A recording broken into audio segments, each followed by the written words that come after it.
Welcome to the 7th YouTube video of the Russell D. McLean YouTube channel. I want to first give a shout out today before diving into the topic to my faithful fans, the Active Income Warriors from Instagram.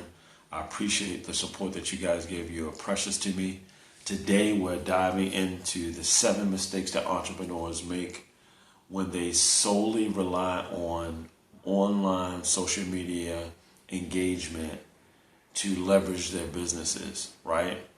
And I also want you guys to remember to like the video, subscribe to the channel, share the video, because we need to reach as many like-minded people that are as great as you guys are, and also leave a comment so we know exactly what it is that you gather from the video that we can improve, and also that you may want to see for future uploads. And don't forget to click that bell notification so you can be regularly notified when we do a new upload. All right, diving right in. All right, mistake number 1 on the list. Now, these are all write or downers, so please be sure to write these things down, right? Because you want to always be able to refer to them in your notes when you're going out and taking action. Mistake number 1. Neglecting offline networking. Failing to establish connections and relationships offline can limit opportunities for collaboration and support. You definitely want to leverage your offline social networking strategies, right, that I talk about in my Social Shepherd Mastermind. You want to leverage it because what happens is you're creating the opportunities for new relationships. Because as I said before, you're not trying to sell these people that you connect with anything. You simply want to qualify them and make sure that your message, your product, your service, your information is in alignment with what they value. And you're going to partner with them and gain advice from them about how you can better serve people, right? And you're going to use their feedback as the language with which you are to use to communicate effectively with your online audience, right? Because the purpose of building this offline connection, you're basically starting a movement, right? A tribal movement of like-minded people that will create actual FOMO in your online audience, right? As they're coming through, because they're going to be like, wow, look at all of these people. I really align with what they're saying. And I don't want to miss out on this movement. I feel like this thing is going to be big, right? And that's what I mean by the FOMO. So you're establishing great relationships that you can then leverage into the future, right? They could become partners, right? They could become students, customers. The possibilities are limitless. So make sure you're leveraging it. You don't want to put yourself in a vulnerable position where you're only relying on online engagement. Because a lot of times you may have a great piece of content that the algorithm doesn't see right away. And you may go on and test this content and you're saying, wait a minute, I'm using proven frameworks, right? The thumbnail is intact. The thumbnail is in a framework that actually has proven to be successful. I'm using a time that worked before, but for some reason the algorithm hasn't picked it up. It doesn't notice it and it's not sharing it in the feed. Well, when you go and talk to people offline, you now have an opportunity to create engagement based on the feedback that they give you when they actually share their advice and they comment and they give their 5 cents, right? And that initial engagement that you've created intentionally offline with the Social Shepherd strategy, right? You then can use that to ignite that piece of content, and the algorithm will recognize it and begin to suggest it. Number 2, right? Mistake number 2. Ignoring local community engagement. Overlooking local events and initiatives can hinder building a strong grassroots following that can bolster online presence. Now, I want to say that again, guys, because this is very important.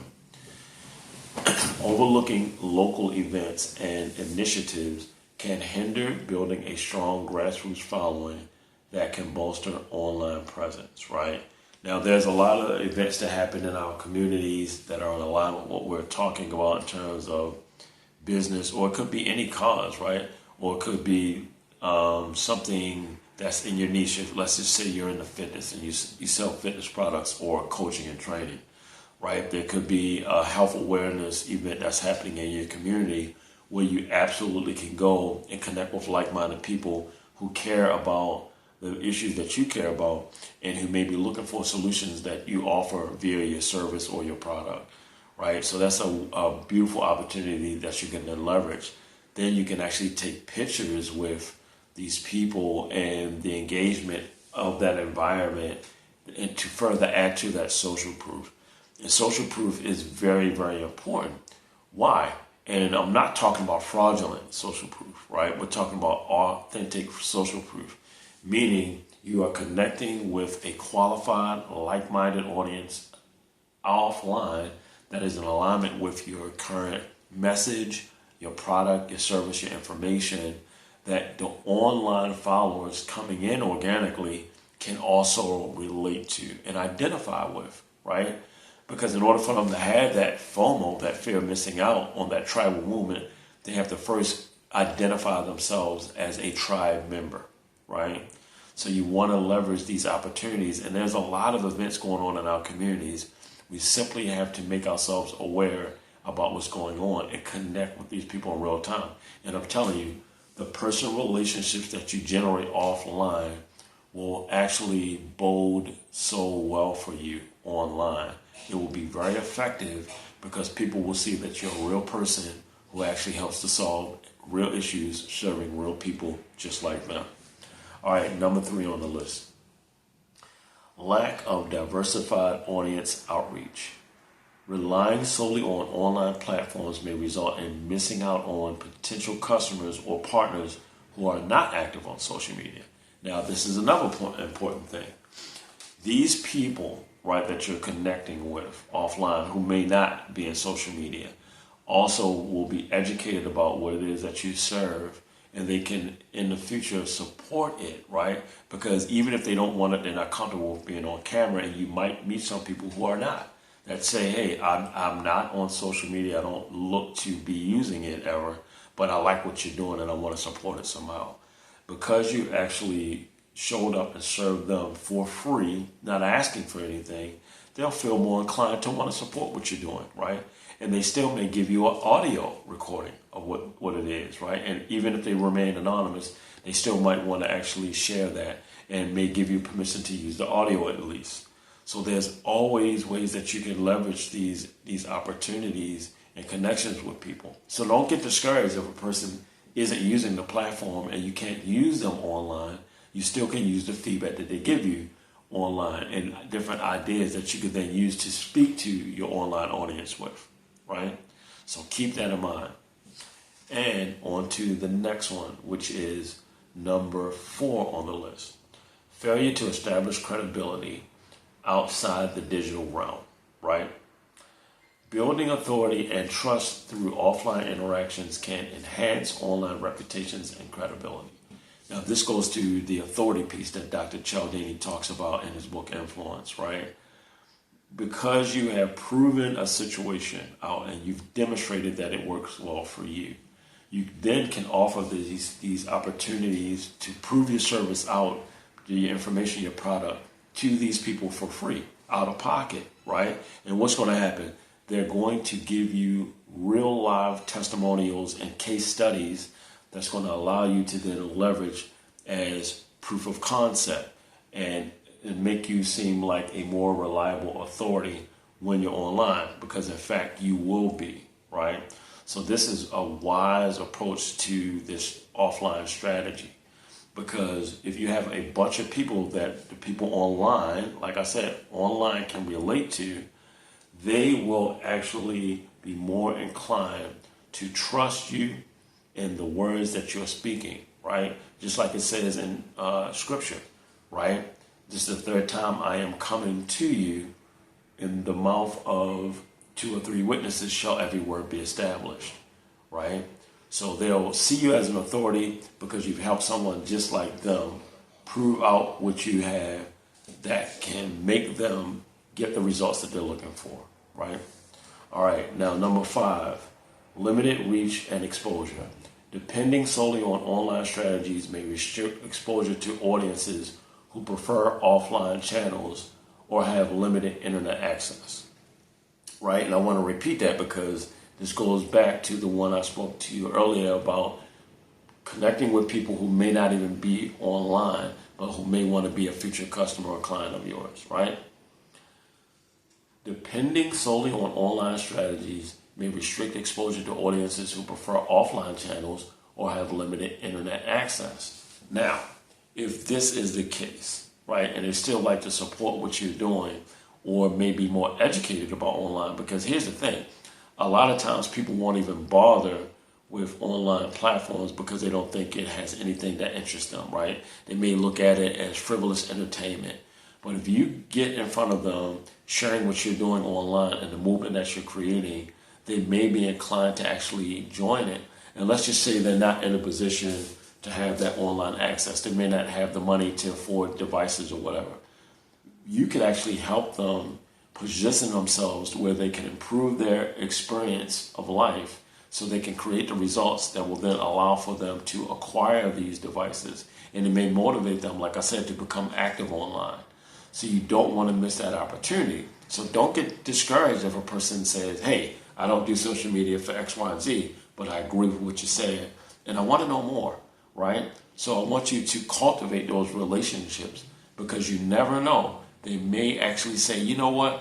Because you're talking about something that I care and it's a community that agrees with what I believe in, hey, I want to actually try it. Just show me what to do. And now you have an opportunity to teach someone, to help them navigate technology and to see that it's more user-friendly than they first thought. All right? Now, number 6 on the list, missing out on face-to-face feedback, right? And you know that I talk about feedback a lot, guys, because it is the breakfast of champions. And we talked about this in video 1, right? And I will continue to talk about this because when we're using my strategy of intentional iterations, it is the feedback that allows us to make the proper adjustments moving forward, right? Not engaging offline means missing valuable direct feedback from customers and peers that can inform and improve online strategies.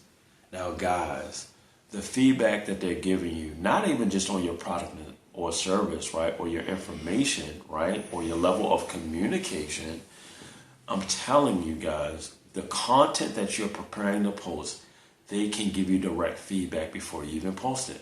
Let's just say you're tackling a particular topic, right? Let's just say how to create more awareness for your brand online. And you have 3 videos that you've created and you want to test, right? So you go out, before you even post one of them, you get direct feedback offline, right, with audiences that are in alignment with your messaging. And you say, hey, which one of these videos moves you the most, you know, or actually grabs your attentions and hold it. That feedback can allow you to not only get them to eventually engage with it, right, to help actually improve that piece of content when you upload it, right, therefore getting you seen more in the feeds, right, it actually will give you a best practices framework to use, and then you'll get familiar with what people engage with or respond to, right, in a meaningful way, because you're getting direct feedback. And so now you'll have that part dialed in, and every time you take a new approach and you're testing something new that's relevant to them, you can use the same approach. And I'm telling you, ultimately, when you do this and you prove it out and you get that organic engagement, you then can later on leverage it for paid advertising creative, guys. You cannot lose. And that's why I say listen to Gary Vee, because just like Seth Godin, he is a social media prophet, guys. Because by posting more on social media, you're being intentional, right? You're testing intentionally to find out what actually connects in terms of the messaging that will eventually move the masses. Then you can then take that content that has moved the masses, and then you can use it as advertising creative on the paid end of the strategy, right? So number 6 is a write or down. They all are, but remember this. Now, on to number 7, the final one. And guys, remember what I said in every video. When I give these 7 mistakes, right, in each of these topics of your business, if you do all 6 and fail to do number 7, the entire foundation can crumble. Here we go. This dependency on algorithm fluctuations. Solely relying on online platforms makes businesses vulnerable to algorithm changes, impacting visibility and reach overnight. Now, guys, Facebook is not trying to harm you. Google is not trying to harm you with their YouTube algorithm. Instagram, TikTok, Twitter, X. These platforms are not trying to harm you. The reason why the algorithm shifts and everything changes is because of the feedback that they're getting from users. And they're looking for a way for users to enjoy the platform in a more meaningful way based on the feedback that they've given, right? The actual results that they've gotten from their engagement on the platform. So they're just trying to improve the experience for you. And for us media buyers, us advertisers on these platforms, they're trying to make it more streamlined for us in terms of analytics and ease of use as well. So you have to always be adapting. But one way to not be vulnerable to those shifts is by connecting with people who use the platforms offline, because they can give you the firsthand feedback and of information of why they like it and what's important to them, and which is the same information and feedback that these platforms are getting that actually catalyzes them to change the algorithm. In this way, because you're always staying steps ahead and getting people to intentionally engage with, like, share, comment, copy your links and upload your links and share it across platforms and save the content. But because you're getting them to do these things, you're always ahead of it, and the algorithm will respond to your content, right? You're not being pushed to and fro by the content, always running behind and playing catch up and trying to figure things out. You're always well steps ahead of it, because you're connected with the actual audiences in real time that will give you the information and feedback that you need to stay ahead of the curve. And also they will give you the engagement, intentional engagement that you're strategically putting in place that will always make your content worthy of being shared in the feed. Because the point of it is to have the content keep the users engaged so that they can actually support the creators and actually support the advertisements, right? That's the whole point of it. Because even if they're adding features where you get to opt out of seeing ads, you're still going to be interested in supporting the creators, right? So when you, a creator, get them directly involved offline, you're setting the stage of what the algorithm can expect from your content. The algorithm is only going to see that your content is highly useful, highly engaging, right? And highly effective in terms of drawing attention on the platform. So therefore, they're going to favor you, right? So this way, you're actually using intentionality, and you're going to be less vulnerable because things are going to shift. And if you're dealing with people in real time, out in public, offline, they can actually tell you exactly what they don't like or what they like. Because I'm telling you, when they do that, they're doing the same thing on that platform, and the platform owners are using that data to make the updates to the platform, right? Which will then affect the feature of the algorithm and how it responds to our content. So we're literally partnering with and getting advice from the same audience that the actual platform owners are. Wouldn't we be much more better to actually listen and to actually take intentional movements on moving towards using those strategies offline to then leverage online? We'll better position ourselves, right? And we won't be running and playing catch up all the time. We'll actually be ahead of the curve on it. And it's very important that we do this, guys, because online it does matter, right? And you hear me talk about paid advertising and why you don't let anyone. In the last video, talked about why it's important to not allow people to shame you with that, because you're going to use both of them. because what the paid advertising piece does is it allows you to create a multiplier.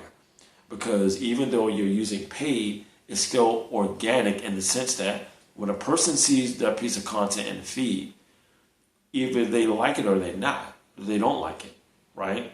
So if they like it, that's an organic effect. Even though you paid for that visibility, it's still an organic effect. Means the organic effect of it is, does it naturally interest that person? Is it engaging? Is it mysterious enough to pique their curiosity to want to see more?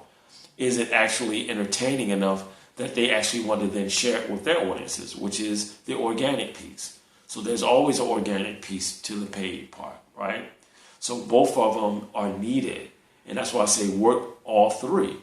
Offline strategy, online organic strategy, and paid strategy, right? It all works well together, right? And you want to be doing all of this. And that's why I talk about intentional iterations. You're going to see me talk about that in a lot of videos, because what we need to be doing is testing, right? It's the testing that allows us to gather the relevant feedback that allows us to make relevant changes that will actually give us the relevant engagement that we can then leverage into relevant ads. And when we do that, our ad costs go down and we can reach more people more effectively and actually increase our profit margins and bottom lines, right? Which is what we want to do.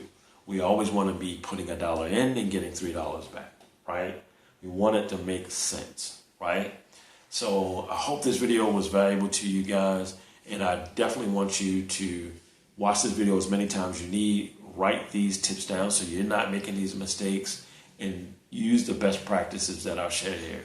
Until next time, guys, and don't forget to subscribe and hit that notification bell so you can be notified when we update in the future.